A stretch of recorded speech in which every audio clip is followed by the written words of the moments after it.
ملتان بر صغیر کے معروف روحانی بزرگ حضرت بہاؤالدین زکریا رحمۃ اللہ علیہ کے عرس مبارک کل ضلع میں چھٹی کا اعلان کر دیا گیا۔ وزیر خارجہ شاہ محمود قریشی کا اختتامی دعا کرائیں گے۔ تفصیلات کے مطابق بر صغیر پاک و ہند کے روحانی پیشوا حضرت بہاؤالدین زکریا کے عرس کی تقریبات جاری ہے۔ تقریبات کا آغاز درگاہ کے سجادہ نشین وزیر خارجہ مخدوم شاہ محمود حسین قریشی نے مزار کو غسل دے کر کیا تھا۔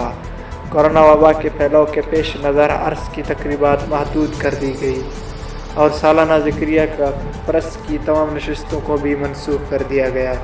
انتظامیہ نے بہاؤالدین زکریا کے عرس پر کل ضلع بھر میں چھٹی کا اعلان کر دیا۔ وزیر خارجہ شاہ محمود قریشی کا اختتامی دعا کرائیں گے۔ خیال رہے حضرت بہاؤالدین زکریا سحروری ملتانی رحمۃ اللہ علیہ کی ولادت باسعادت 566 ہجری ملتان میں ہوئی۔ آپ کے والد ماجد کا اسم گرامی حضرت مولانا وجیہ الدین محمد قریشی تھا۔ آپ کے جدہ علی حضرت کمال الدین علی شاہ قبیلہ قریش سے تعلق رکھتے تھے۔ آپ کے جدہ منجد مکہ معظمہ سے پہلے خوارزم آئے، پھر ملتان میں مستقبل سکونت اختیار کی۔ حضرت خواجہ بہاؤالدین زکریا ملتانی رحمۃ اللہ علیہ سلسلہ سحروریہ کی عظیم کڑی ہے۔